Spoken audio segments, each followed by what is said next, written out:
Thank you, Marc. Thank you, Marco. Which are the main ingredients of your latest musical production? Ceramic Dog, for example, energy, politics, anger sometimes. Well, I mean, the main ingredient of what this band has always been about is we're doing our very best to rock the house, but sometimes what that takes changes. So, and for example, we had a record almost finished in the fall of 2016. We were 3/4 finished with the record. But when Donald Trump was elected, all of a sudden, it's not that we decided just intellectually that we needed to do something, but suddenly it didn't feel right to be complaining so much about my romantic disasters. It seemed like there were some other things that we needed to be dealing with. So we threw out a lot of the other record and started, not exactly from the beginning, but we incorporated a lot of new material that was generated by that experience and, of course, other experiences that came after. We also had a lot of embarrassing precedents, so this is the question then.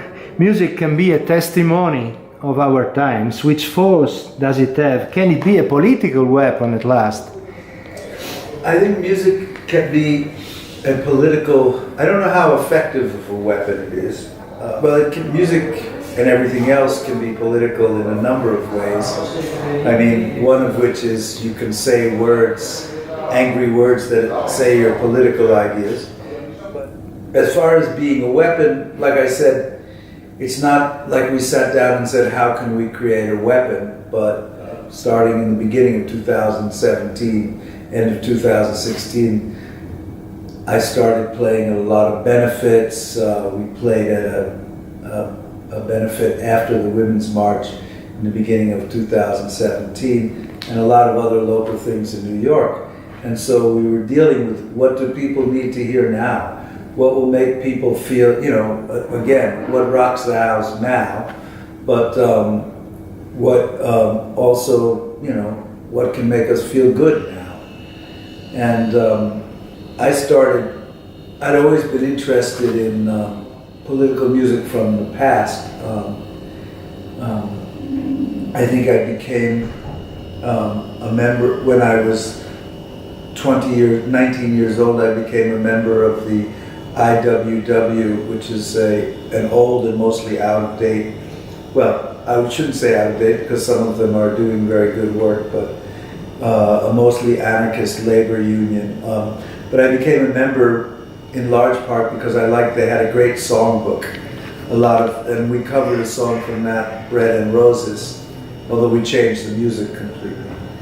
So I'd also for years been performing things from the American Civil Rights Movement, and also was interested in music from partigiani and other resistance movements.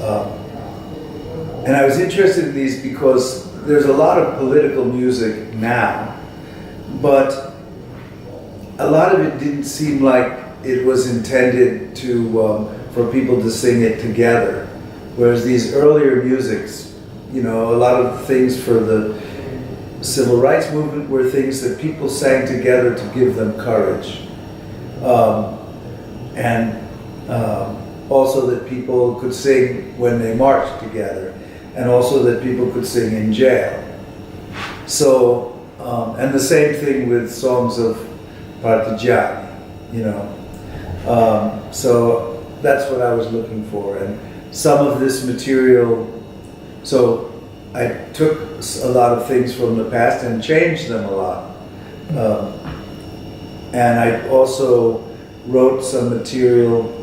I was also trying to deal aesthetically with the idea that when we went on demonstrations, people chant these chants, but they're one sentence long, if that, and they chant them over and over and again. and it gets so boring. So I wish there was a song, you know.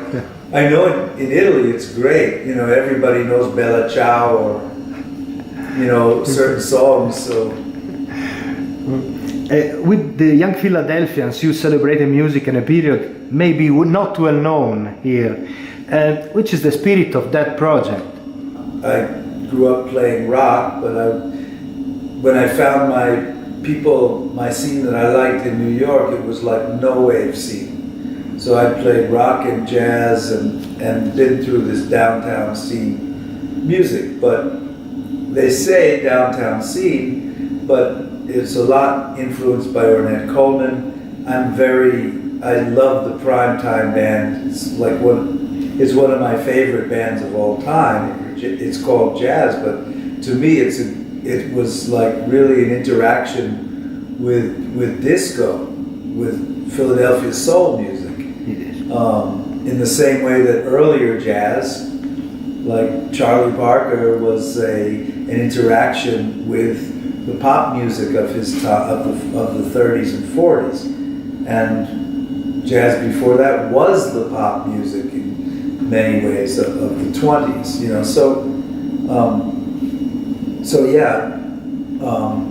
I'm very interested in Ornette Coleman's Primetime Band. I'm very interested in Albert Ayler, the music of Albert Ayler.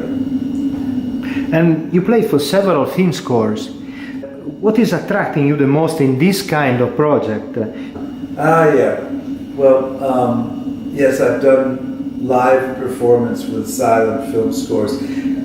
I mean, when it comes to film scores, I'm very much a traditionalist, even though when I play a solo guitar score to a film, it doesn't sound very traditional. But, you know, it always amazes me that, people, not exactly all over the world, but for example, in India, there's an independent cinema, and it has its own music history and own history of scoring. And we sense that right away when we see a Bollywood film, that this is not, you know, this is not coming from the same tradition as Hollywood film. But almost everywhere else in the world, people have seen Hollywood film and grown up with them. And so there's this amazing common language that comes from that. I mean, someone who maybe all they listen to in their home is John Coltrane, and someone who all they listen to in their home is hardcore punk, and someone else who all they listen to in their home is country western, they can sit in the theater, and when the violin comes in, they all cry, they all know exactly what it means. This is remarkable. This is culture. The other things are identity. Yeah. That's culture. With so many musical streams in your recent past, it's necessary to ask, how can we imagine your future steps? Can you help us? I'm trying to imagine, it's enough that I can do to imagine tonight's performance, so I have no idea what will happen tomorrow, you know. April 25th, we had the national celebration of liberation from Nazi here in Italy. Today, 27th, is a real anniversary of liberation of Turin. Maybe not all the Turin people knows about that. You know one of the anthems of this liberation. You quoted Bella Ciao, Goodbye Beautiful. Are you going to play it in tonight's concert? It would be great. One never knows what's going to happen in our concerts, least of all me, but I'm glad you told me that, and I think the odds are very good. It's a beautiful song, you know, and when I first understood the lyrics, like I say, and when a friend played it for me and explained it to me, I was very moved because, you know, this is an experience. One morning I woke up and found fascists at my door. Exactly. Thank you very much, Marc. Very kind. Thank you. Thank you.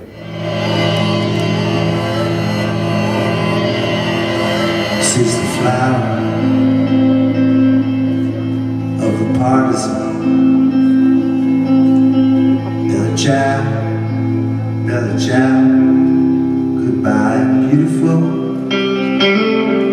This is the flower of the partisan who died for freedom.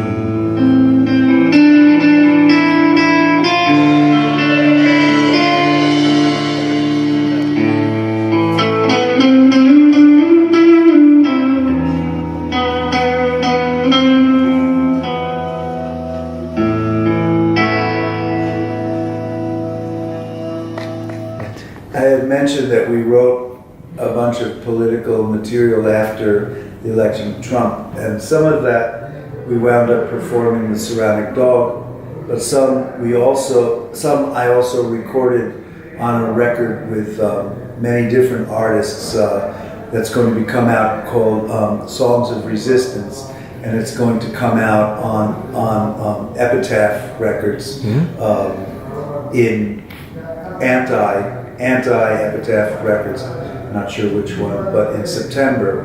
And on that record, Tom Waits will be singing Bella Ciao. So, and also a lot of other great artists will be contributing. I just have to say thank you. You're welcome. Piacere.